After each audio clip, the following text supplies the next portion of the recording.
EVS की book निकालिए। Third chapter आपका चलेगा आज।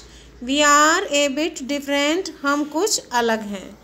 If you are blindfolded and are asked to read your book, can you do so? अगर तुम्हारी आंखों पर पट्टी बांध दी जाए और आपको बुक रीडिंग करने के लिए बोला जाए तो आप ऐसा कर सकते हैं? यू आंसर बी नो, और आपका आंसर होगा नहीं। But there are many such people in the world who are unable to see but they get education, परंतु इस संसार में बहुत सारे लोग ऐसे हैं जो देख नहीं सकते परंतु एजुकेशन लेते हैं, शिक्षा प्राप्त करते हैं। Helen Keller also could not see but she is renowned as an author. Helen Keller जो थी एक ऐसी लेडी थी जो देख नहीं सकती थी परंतु वो एक ऑथर के रूप में, एक लेखक के रूप में जानी जाती हैं। Those people who are unable to see, how would they have read books? ऐसे लोग जो देख नहीं सकते वो बुक्स कैसे रीडिंग करते हैं? In a thick cloth bag put some similar items such as different pens, pencils, sketch pens, etc. Ask one of your friend to put his hand in the bag and identify an item with his eyes closed. One by one you all try to identify each item. एक मोटे कपड़े के थैले में एक similar मिलती जुलती चीज़ें डालेंगे, जैसे पेन, पेंसिल, स्केच पेन, और अपने एक फ्रेंड से कहेंगे कि उसमें अपनी आंखें बंद करके उस बैग में हाथ डालकर चीज़ों को पहचाने। One by one you all try, और एक एक करके आप सब उन चीज़ों को आइडेंटिफाई करेंगे। How did you all identify those items? आप उस चीज़ों को, उन आइटम्स को आइडेंटिफाई कैसे करोगे, कैसे करते हो? You might have identified the items by touching them.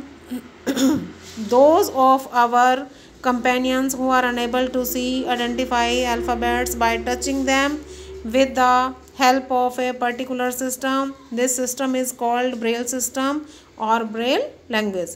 आप उन चीज़ों को आइडेंटिफाई टच करके यानी कि छू कर करते हैं। Those of companions who are unable, जैसे जो लोग देख नहीं सकते वो अल्फ़ाबेट को टच करके उसको पर्टिकुलर सिस्टम की हेल्प से टच करके पहचानते हैं, और इस सिस्टम को ब्रेल सिस्टम या फिर ब्रेल लैंग्वेज कहते हैं। Helen Adam Keller was an American author, political activist and lecturer. Helen Adam Keller जो थी वो एक अमेरिकन लेखक थी, एक राजनीतिक और एक लेक्चरर थी, प्रोफेसर थी। He was the first deaf blind person who earned a bachelor of art degree. वो एक पहली अंधी और बहरी पर्सन थी, इंसान थी जिसने बैचलर ऑफ आर्ट की डिग्री हासिल की थी। Come let's know about Braille script, यानी कि आप ब्रेल लैंग्वेज के देखेंगे ब्रेल स्क्रिप्ट कैसे है। ये हर एक डॉट आपको अलग अलग दिख रहे हैं ना, कोई भी एक दूसरे से मैच नहीं करता है। A B C D E F G H I J K L M N O P Q R S T U V W X Y Z. In Braille system there are raised dots for every alphabet point A B C. Braille script में जो है वो dots हर एक alphabet point पर dots उभरे हुए होते हैं। See them in the above picture. ऊपर वाली पिक्चर को देखिए।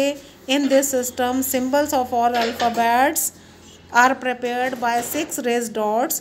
हर एक इस सिस्टम में जो अल्फ़ाबेट के सिंबल्स हैं वो 6 उभरे हुए डॉट्स के द्वारा तैयार किए जाते हैं। एक cardboard is placed on A wooden slate.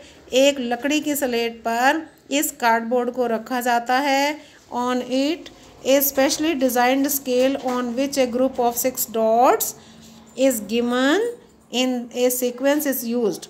और एक स्पेशल टाइप का स्केल तैयार किया जाता है 6 डॉट्स वाला, जो कि सीक्वेंस में रखा जाता है और यूज़ किया जाता है। Whichever alphabet is to be written on a paper या cardboard accordingly that dot is pierced with a pointed pen like device. For example, if English alphabet A is to be written, dot 1 is pierced. This pointed pen is called stylus. एक special प्रकार का scale होता है, वो 6 dots वाला होता है, उसमें सीक्वेंस से अल्फ़ाबेट्स लिखे हुए होते हैं. अल्फ़ाबेट जो भी आपको whichever alphabet to be written on the paper, जो भी अल्फ़ाबेट आपको उस पेपर पर लिखना है, dot is pierced with a pointed pen. एक पेन के आकार का एक पॉइंटेड नुकीला एक पेन के आकार का डिवाइस होता है, उसमें उस डेट में छेद करना पड़ता है.